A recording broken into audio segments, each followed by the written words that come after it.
Oh man, I guess it's been 4 years now. Woo!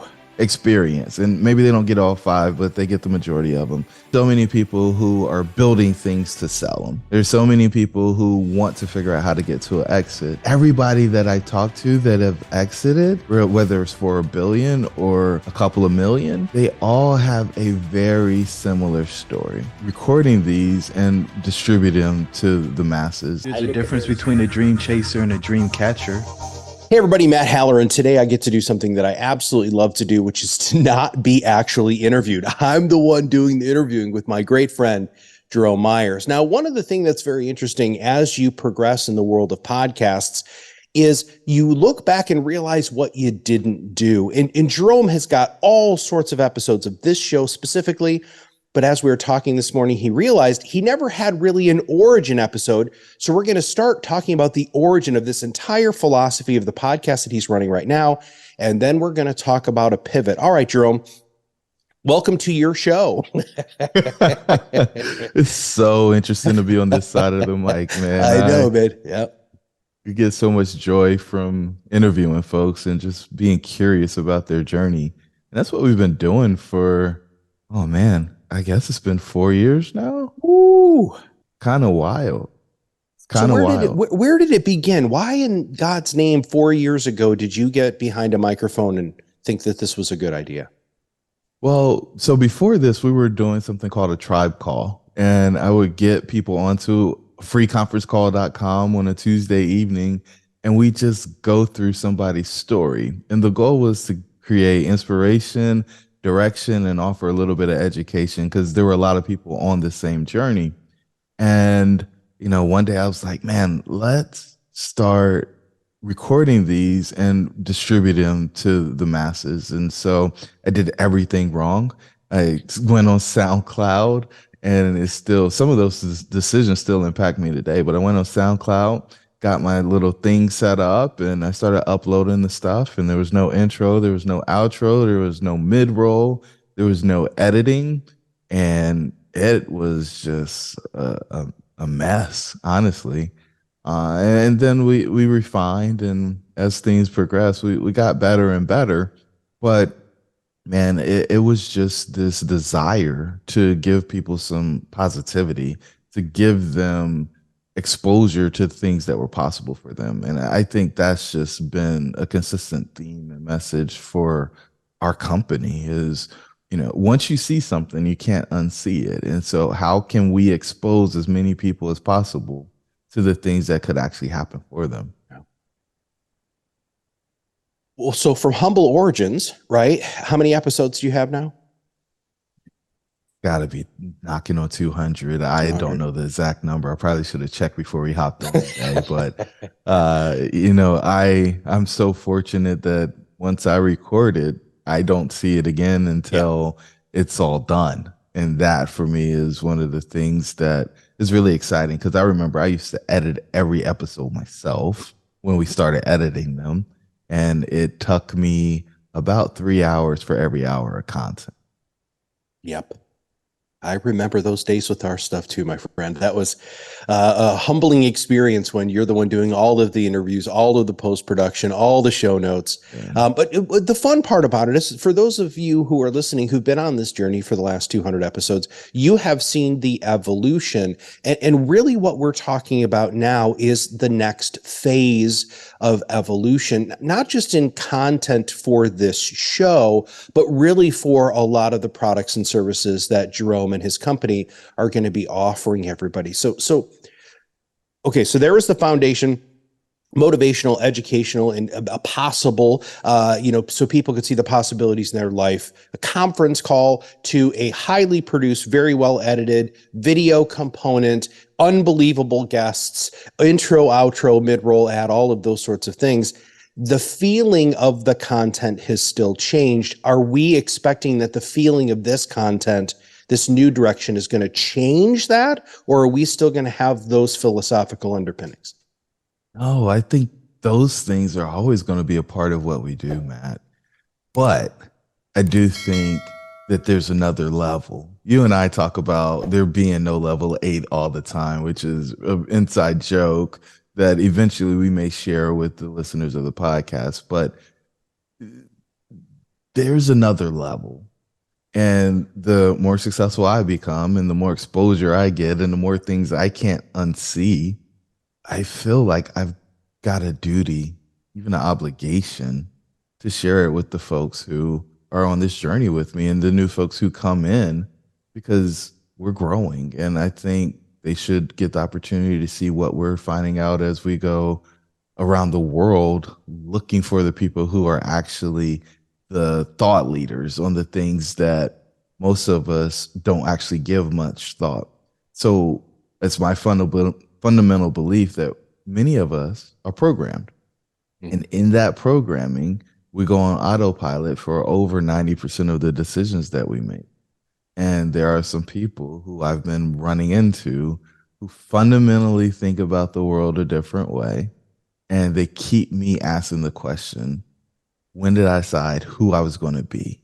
And it's not just me, right? But it's everything I touch. So the companies that I lead, when did I decide what or who they were going to be? And these identities, I think, are in a perpetual state of change and growth. Because I'll never forget my college football coach saying, "Men, if you don't grow, you die." And that was a running joke for the team because I don't think we truly understood the gravity of what he was offering to us. Yeah. But in hindsight, there was so much wisdom in what he shared with us. Now, these new people that you're starting to, swim in the waters with and you hang out with, not just professionally, but socially, it's fascinating as you and I talk about there's no level 8, right? Even though a lot of these people have achieved unbelievable, not literally, well, some of them literally astronomical, levels of success, there are still some fundamental core things that you keep noticing. You come back from these conferences and you and I hang out and talk and you're like, dude, this guy from the stage just said this. Would you mind sharing that story? Because I think this is a great setup for the rest of the show. Yeah, and so a couple of weeks ago, an episode with Jonathan Kronstadt came out on the Dreamcatchers podcast. And if you didn't listen to it, you should, because this guy exited a company, Kajabi, for $2 billion. And so, yeah, that's so far out. I can't even begin to imagine what that feels like, Jerome. There's nothing relevant in it for me. Oh, but it is. And so here I am standing in the back of the room because we were at an event and they threw me the mic. They've got these toss boxes. And so there's a microphone inside one of these little square foam cubes and they throw them around the room. One, it livens everybody up because they're worried about their coffee getting knocked over, getting hit in the head. But the mic happened to end up in my hands. And so I prep him. I said, "All right, are you sure you want to entertain or answer this question?" And he was like, "Well, with a setup like that, here we go." And so I said, "So during your presentation, you said that you were having an existential crisis. And I want to know, how did you overcome that?" And he said, "Well, I'll let you know when I get out." And first, the thought that somebody who had more money than most people can ever imagine having was willing in front of a room of probably 250 people to admit that they were in this space where they were trying to figure out what life was now that they exited this big thing was inspiring for me. Because that takes a level of courage that I don't think most people even begin to imagine, because there's this belief that everything's supposed to be okay or money fixes all the issues or continue to go down the path. I got to the pot of gold at the end of the rainbow, whatever you want to put in. And we all find out that that's just not true. It's just not true. That level of vulnerability, I remember when you told me that. I mean, I don't know if you remember the look on my face, but I think my mouth was wide open when you said that. And I also, so the vulnerability for him to be able to say that, the courage that he had to say that, but then the opportunity that presents, because so many people meet somebody like him and they get starstruck. Like there's nothing I could do as a coach or a service provider or a consultant or anything along those lines that I could ever do to help this guy. He's got it all. And that's when you and I started joking about this. There's no level 8, right? It's okay. So now what, right? Who is going to have the skill set, the strength of character, the confidence needed to be able to go to that person and actually help them through not just the existential crisis, but what's next in their life. Talk a little bit more about that. Yeah, man. So what's funny, and it's funny, the dominoes just keep lining up, Matt, right? We had this conversation about the 5 things that all these apex performers experience. And maybe they don't get all 5, but they get the majority of them. And so it's the near death experience, it's the near financial ruin, it's the loss of somebody close to them in childhood, it's the feelings of inadequacy or depression or the suicidal ideation. And then the last one is kind of this people pleasing thing, which is the service that allowed them to go from one level to the next. So nobody's immune from that. It doesn't matter how much money they have. And so I heard somebody say, "Oh yeah, well it was probably you." It's like they just put their pants on just like you. And because I was awestruck, right? I was surprised because the wealthiest person that I'd spent time with up until that point was probably worth about 150 million. Mm-hmm. And that was kind of the hurdle. And I was like, oh yeah, like he's a normal guy as well. And most people have no idea that he has that level of wealth. But there was something different about people who built these unicorn businesses, at least in my initial encounter. And then as we had lunch together and then on the podcast and then in additional conversations, I learned that no, the extra zero or the extra 2 zeros at the end of the bank balance don't actually mean much. The problems that they're dealing with have an extra 0 or extra 2 zeros. But all of the other stuff is absolutely the same. No. They're questioning how worthy they are. And so 3 questions that I know that everybody's asking when they get to this place of success where they have potentially peaked. And for some people, the peak point is being the varsity quarterback in high school. Mm-hmm. Other people is hitting some musical pinnacle. Maybe they hit first chair. Other people, it might be being rookie of the year in some sales field. And then there's other people who build this company or do some literary work. And it's like, oh man, how could you ever top that? But there's questions that they ask that have nothing to do with how can I top that. It's, well, what was it all for? Is this really it?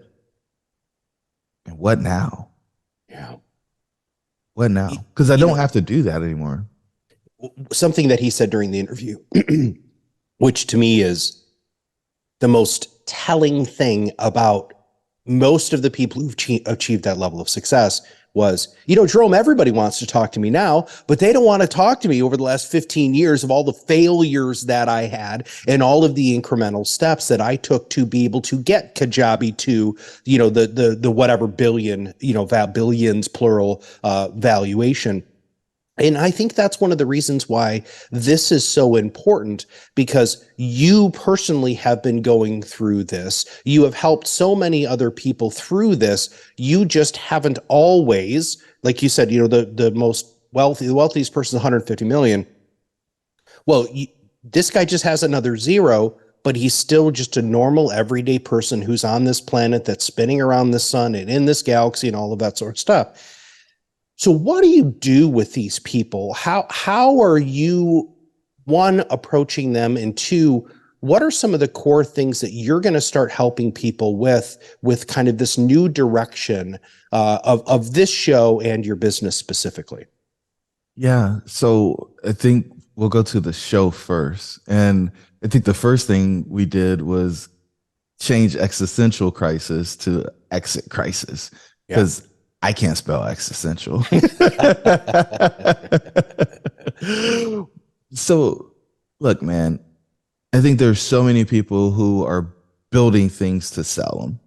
There's so many people who want to figure out how to get to an exit. But everybody that I talk to that have exited, whether it's for 1 billion or a couple of million, they all have a very similar story.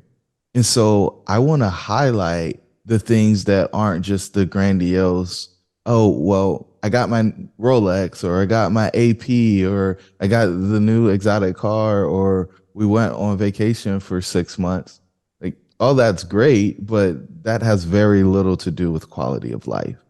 And so my goal is to help people actually improve their quality of life instead of going down in that hole and staying in the hole that we have after we achieve a major goal. It was really cool to see one of my clients last year hit their first $100,000 month as somebody who has very little overhead. And him saying, I didn't go in the hole. I thought after I hit this goal that I was going to have, I guess I don't actually know the technical term for it, and you may, but after you achieve something massive, there's usually just this big drop off. There's disappointment. It's almost like buyer's remorse, right? There's like this drop off that happens where you've got low energy, you feel purposeless, you are questioning if you even deserve the success or the outcome that you got. And you can actually put yourself in a place that it's really difficult for you to come out of without some external support. And here's the other side of this, Matt. Like when you have something like an exit happen and it's really public, you start questioning everybody's motives. Yep. Oh, yeah. Right. And I mean, everything, but let's go to the relationships, right? Like our favorite thing to do is to tell people to pull out a napkin and draw 2 lines on it. Yeah. Right. And when you start putting the folks in the boxes and you find out that, wait, none of the people here are actually contributing in my life in a major way, a high contribution and a high capacity for the place that I want to go now, you find out that you need a different level of support than you've ever had. Yeah. You may have been able to muscle it in the past or do it just on your own willpower, but now you've reached a point where you go on this new mountain where you need a Sherpa. Yeah. Somebody to point out, hey, we probably shouldn't go to that next summit today. That there's a storm on the way. There are 2 things that you said there that I think are really vital to take a step back. So the first thing is there is a downside to goal setting. And I don't think a lot of people really understand that. They're so hard driving and that, they're always setting these goals. But the other thing that most people who are this level of driven is they don't give themselves the opportunity to celebrate the win. Right. This is such an interesting thing because as an elite athlete, which you were for so long. Hey, guys, as you might know, a very small percentage of the people who actually listen to this podcast are subscribers. So do us a favor, subscribe. In fact, we did some analytics and we found out that only 25% of the people who listen are subscribers. And our goal is to get that to about 75% over the next 3 months. So do us a favor.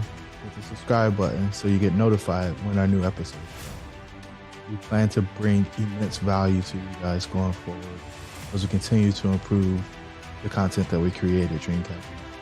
Your dreams should be real. Let's get back to the show. A lot of people don't understand that there is a reason why the team celebrates after a win, right? It actually sets you up for a greater level of success for the next game, right? Because you've allowed yourself to fully experience that win. We, as just normal non-sports people, don't give ourselves that opportunity. And that's why a lot of times you'll hit that huge valley after a goal, because instead of congratulating yourself and having that Sherpa to say to you, oh my, shake you back and forth and say, do you see what you just did? What are you going to do to celebrate? What is your experience with that stuff?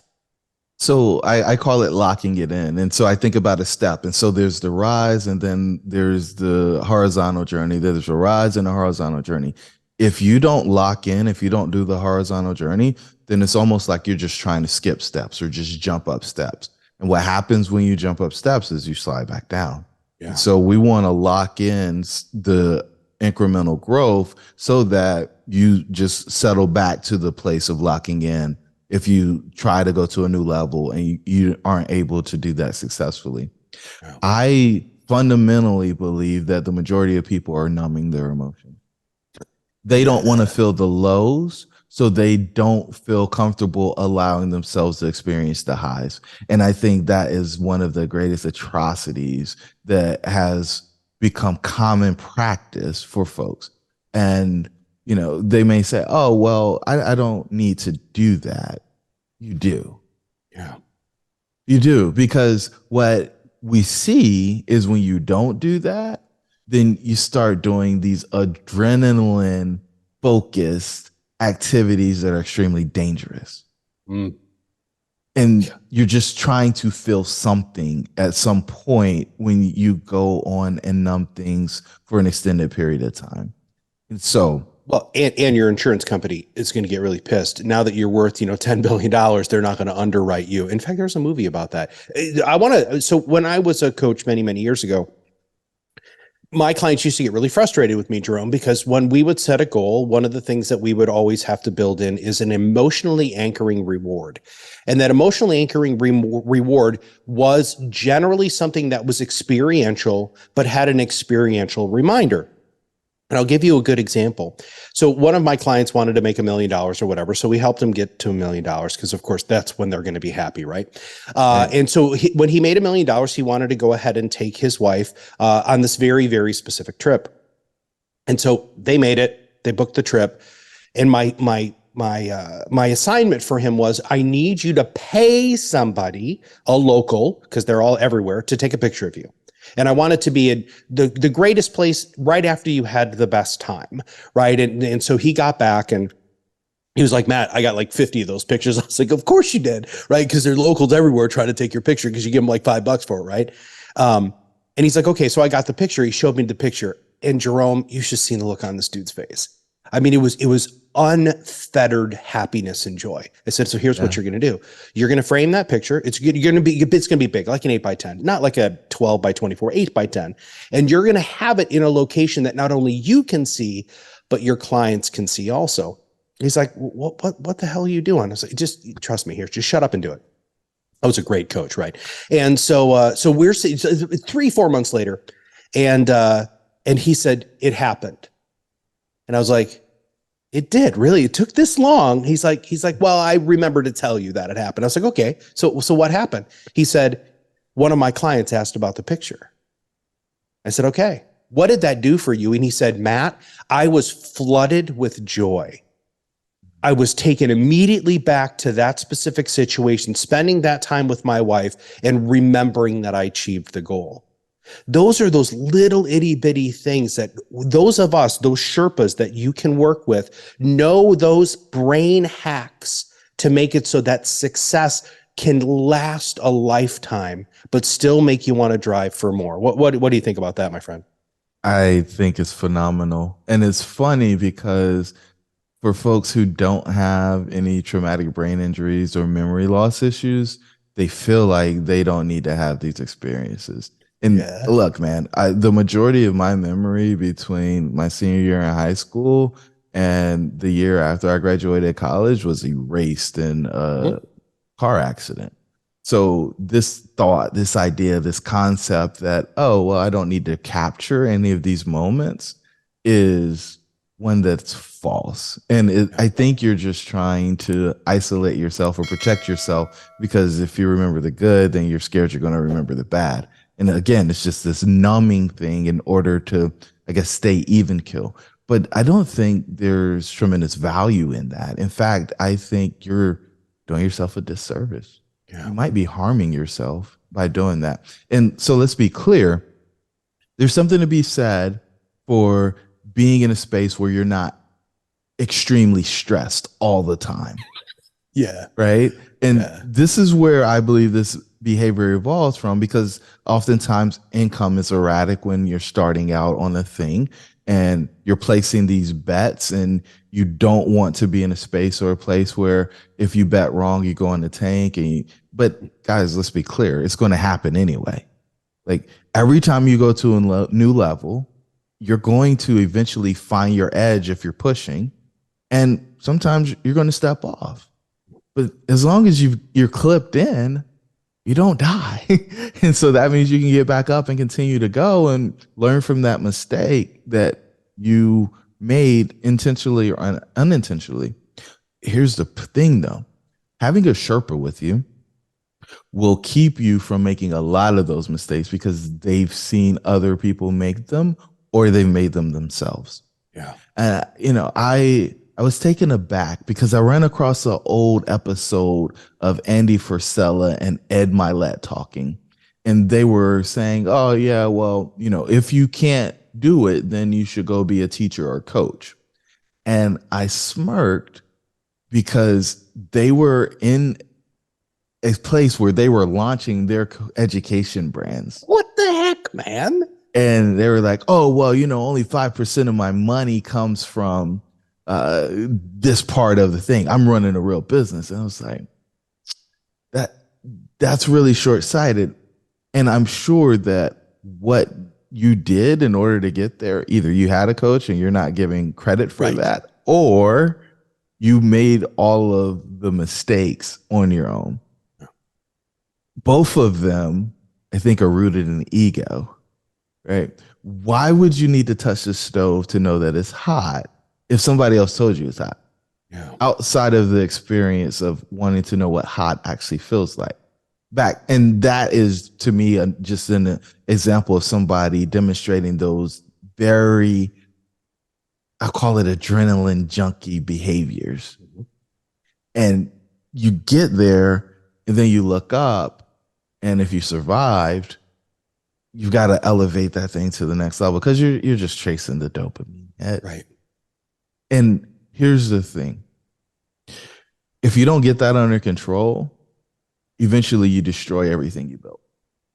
And potentially yourself, right? I mean, there's only so much that you can do. This is one of the reasons why drug use is so prevalent in unbelievably successful people, right? They're always looking for that next level. Now, I want to talk a little bit about the Sherpa thing, because most people who have achieved that level of success, even though they might not credit the people, which is that whole ego thing that helped them get there, your Kajabi friend went through school, had teachers, had productivity coaches and time management coaches and leadership coaches and all of those sorts of things.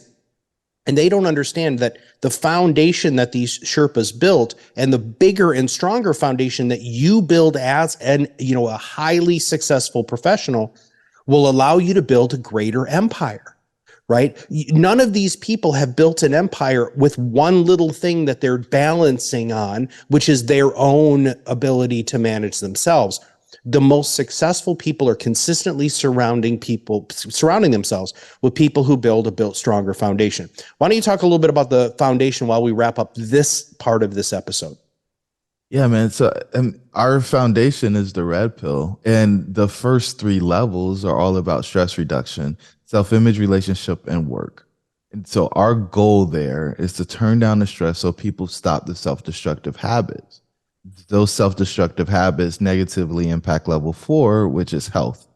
And so if we can dive in and help people redefine themselves, if they're in a place where their self-image is no longer serving them, if we can help them find those relationships that are high contribution and full of folks who have high capacity, then they can use that to leverage themselves into the next level. And then they will show up in the workplace in a way that allows them to work on things that are inspiring for them, that allow them to have impact, that increases their income. And for what I think these founders are most interested in, or most, I guess what they're chasing is their interest being piqued, right? Founders are problem solvers. Mhm. And so you got to have those four eyes to actually have that inspired work. And so we focus on that piece. And once we have those things in place and the stress is manageable, when I say manageable, it means you don't go at the end of the day and say, hey, I'm going to do something to take the edge off. Mhm. But you're living in a space where you're flowing and you're moving through the different phases.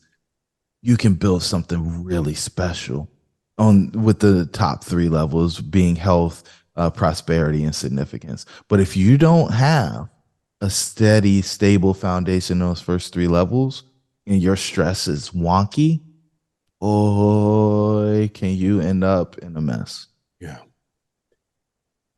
I think as people hear those explanations, I think one of the things that a lot of very successful people have missing in their life is that high capacity, high contribution. When you, Jerome, get to work with these people, something that I want everybody who's listening to this understand is there is a tribe being created within this coaching program.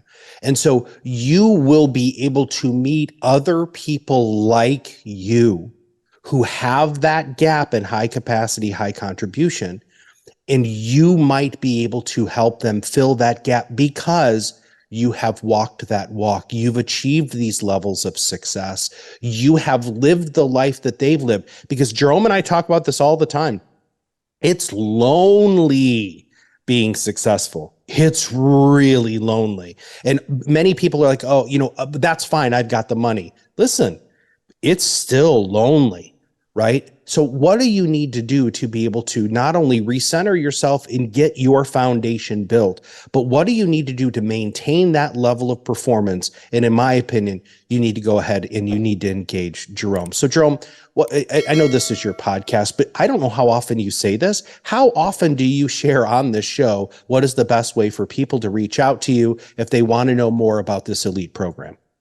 We don't, right? And that goes back to just being a terrible marketer. We came in with the idea to serve, right? Mhm. But the best place for folks to go is itooktheredpill.co, and there they can fill out an application to see if they're a good fit for us and our community. Got it. Well, Jerome, I'm personally so happy to be on this side of the mic and make you be the one who gets interviewed, because one of the greatest things about this medium is during these conversations, stuff happens, right? Epiphanies happen for you. Epiphanies happen for the host. Epiphanies just happen because it's all about engaging real conversation so that somebody can draw what's going on in that brain out. And I hope I did an okay job with that today. And with that, everybody, I'll see you on the other side of the mic very soon. To the listeners, your dreams should be real.